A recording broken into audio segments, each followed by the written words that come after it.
അങ്ങനെ എല്ലാരും പ്രതീക്ഷിച്ച പോലെ അർജന്റീന ഫൈനലിൽ എത്തിയിരിക്കുകയാണ്. അർജന്റീനയും സ്പെയിനും എത്തിയിരിക്കുന്നത്.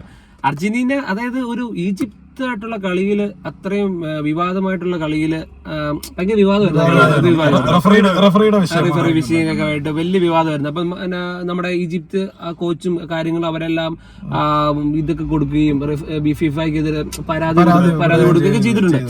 ആ ഒരു കളിയിൽ നിന്ന് നമുക്ക് മനസ്സിലാക്കാൻ പറ്റുന്നത് എന്താണെങ്കിലും അർജന്റീന ഫൈനലിലെത്തും. അല്ല പറഞ്ഞേ ആ ഒരു ഇത് നമുക്ക് കാണാം. സ്പെയിൻ അതായത് ഈജിപ്തിനെതിരെ അവർ 2 ഗോളിൽ പിന്നിൽ നിന്നിട്ട് 79-80 തൊട്ട് അവരങ്ങ് കേറുവാണ്. അവര് 3-2 തിരിച്ചടിച്ചാ കളി ജയിച്ചത്. ആ ഒരു ഇത് മെസ്സിക്ക് ഒരു ഗോളും ഉണ്ട്. അങ്ങനെ ഒരു തിരിച്ചടിച്ച ആ ഒരു വരവിൽ നമുക്ക് അപ്പം തന്നെ പ്രതീക്ഷിക്കാം. കാരണം അർജന്റീന ഫൈനലിൽ എത്തിയിരിക്കുന്നു. അത് കഴിഞ്ഞിട്ടുള്ള കളിയിലൊക്കെ ശ്രദ്ധിച്ചാൽ ഇനി അറിയേണ്ട കപ്പെടുക്കോ ഇല്ലയോ. അതെ, അർജന്റീന അത് കഴിഞ്ഞിട്ടുള്ള കളികളിൽ കൂടുതലും ഒരു പുറകിൽ നിന്നിട്ട് മുന്നിൽ കയറി കമ്പാക്ക് സിറ്റുവേഷൻ ആവും. സെക്കൻഡ് ഹാഫിലെ കളി 75 മിനിറ്റ് കഴിഞ്ഞാണ് അവർ കളിക്കുന്നത്. ആ ഒരു സ്റ്റൈൽ അങ്ങനെ അവർക്കൊരു പേര് വന്നു കമ്പാക്കിന്റെ. അതായത് കമ്പാക്കാണ് അവര് തിരിച്ചു വരാണോ ഫുള്ള് തിരിച്ചു വരുമ്പോ. ഇത് എടുത്തു പറയേണ്ടത് അർജന്റീനയുടെ മെസ്സിയാണ്. മെസ്സിയുടെ പെർഫോമൻസ്, അതായത് അവസാനം ഒരു 80 മിനിറ്റ് കഴിയുമ്പോഴത്തേക്ക് ഇവരുടെ ഒരു പീക്ക് പെർഫോമൻസ് ഉണ്ട്. അത് വേറെ ലീഗായിട്ട് ഇവർ മാറുക. അത്ര നേരം വേറൊരു കളി കളിച്ച അവര് അവസാന ടൈം ആവുമ്പോഴത്തേക്ക് ഇവർ നല്ലൊരു കളി കളിക്കുന്നില്ല. ഇവര് ഇഷ്ടം പോലെ ചാൻസ് ആണ്. അത് ബോക്സിനുള്ളിൽ ചാൻസ് കൊടുത്തു ഇരിക്കുകയാണ്. അപ്പം അങ്ങനെ ഒരു ടീമിന് ഇപ്പൊ കിട്ടിയിരിക്കുന്ന ഒരു എതിരാളി എന്ന് പറഞ്ഞത്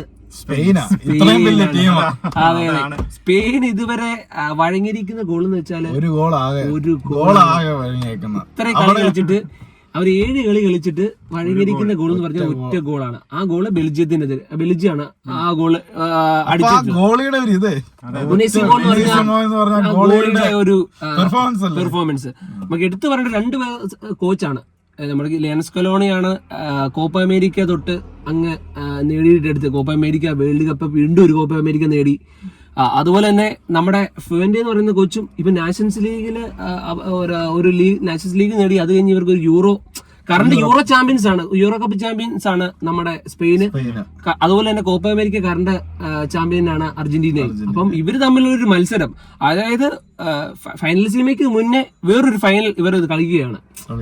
അപ്പം ഇവരുടെ സ്റ്റൈൽ എന്ന് വെച്ചാൽ സ്പെയിനിന്റെ പ്രത്യേകത വെച്ചാല് ടിക്കറ്റാക്ക ചർച്ച ചെയ്യുന്ന ഒരു വിഷയമാണ് കളിയുടെ രീതി. ആ ടിക്കറ്റാക്ക കറക്റ്റ് നമുക്ക് ആ ഒരു ഈ ഫ്രാൻസിനെതിരെ നമുക്കത് കാണാൻ പറ്റിയിട്ടുണ്ട്. ടിക്കറ്റാക്ക അവരുടെ ആ ഒരു കളിയുടെ പെർഫോമൻസ് കാണാൻ പറ്റി. അപ്പം ഇതിന്റെയൊക്കെ തലപ്പത്തിരിക്കുന്ന ഈ ടിക്കറ്റാക്കയുടെ തലപ്പത്തുള്ളവന്മാരാണ് ഡെഗൌട്ടിൽ ഇരുന്ന കളി കാണുന്നുണ്ടായിരുന്നത്. പണ്ടത്തെ പ്ലേയേഴ്സ് അവരുടെ നമ്മുടെ ചാവിയും ഇനീസ്റ്റയും അതുപോലെ തന്നെ പുയോളും ആ ഐക്കർ കസീസും ഇവരൊക്കെ ഡഗൌട്ടിൽ നിന്ന് കാണുവാണ്. അത് അവരുടെ ഒരു പഴയ പ്രതാപം അവർ കാണുവാണ്, ലൈവായിട്ടിരുന്ന് കാണുവാണ്. അവരുടെ കൂടെ ഒരു സ്റ്റാർ സ്ട്രൈക്കറാണ് ലാമിൻ യമാൽ. അപ്പം അർജന്റീന മെസ്സി ഉള്ളപ്പം തന്നെ സ്പെയിൻ ഉള്ളതാണ് ലാമിൻ യമാൽ.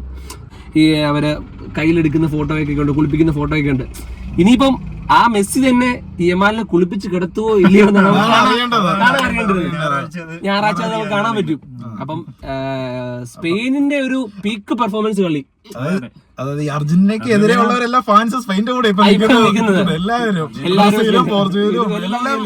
പോർച്ചുഗൽ തോപ്പിച്ച് സ്പെയിനാണ്. അർജന്റീന തോക്കണം. ഒരു ഗോളേ കേറിയിട്ടുള്ളൂ കളി കളിച്ച്. അപ്പം അവരുടെ സ്റ്റൈലാണ്. ഇപ്പം അവിടെ നിൽക്കുവാണെങ്കിൽ യമയമാല, പെഡ്രി, ഓയർസബാല ഇതൊക്കെ ഇവർക്ക് ഇങ്ങനെ നിൽക്കുമ്പോ അപ്പുറത്ത് ഇതുപോലെ തന്നെ നിരയാണ്. ഡോറോ മാർട്ടിനസും എൻസോ ഫെർണാണ്ടസും മെസ്സിയും രണ്ട് ഡിസർവിംഗ് ഇവര് കളിച്ച് നേടിയ 2 ടീമുകൾ ഇപ്രാവശ്യം ഫൈനൽ വന്നിരിക്കുന്നുണ്ട്. അപ്പൊ നമുക്ക് ഷൂട്ടൗട്ടിലോട്ടൊക്കെ പോകുന്ന ഒരു അവസ്ഥയാണെന്ന് കഴിഞ്ഞ പ്രാവശ്യം ഫ്രാൻസ് ആയിട്ട് കളിച്ച പോലെ ഫൈനലിൽ ഷൂട്ടൗട്ടിലേക്ക് പോകാം. അവിടെയും ഷൂട്ടൗട്ടിലൊക്കെ പോകാൻ കഴിഞ്ഞ പ്രാവശ്യം അർജന്റീന ഷൂട്ടൗട്ടിൽ പോയപ്പോഴെല്ലാം വിജയിച്ചിട്ടുണ്ട്. എമിലിയാനോ മാർട്ടിനസ് അവരുടെ ഗോളി വല കാത്തിട്ടുണ്ട്. കഴിഞ്ഞ പ്രാവശ്യത്തെ ഗോൾഡൻ ഗ്ലോവ് കിട്ടിയാണ്. ഇതുവരെ ഉനൈസിമോൻ നമുക്ക് അണ്ടർസ്റ്റിമേറ്റ് ചെയ്യാൻ പറ്റില്ല ആരെയും. അപ്പൊ നമുക്ക് കാത്തിരിക്കാം. ഒന്നും പ്രെഡിക്റ്റ് ചെയ്യാൻ പറ്റത്തില്ല. അപ്പൊ എന്നാലും നമുക്കൊന്ന് കാത്തിരുന്ന് കാണാം നേടുന്ന ഈ പ്രാവശ്യത്തെ വേൾഡ് കപ്പ്. കൂടുതൽ റിവ്യൂസുമായിട്ട് നമ്മൾ വീണ്ടും വരുന്നതാണ്. അതുവരേക്ക്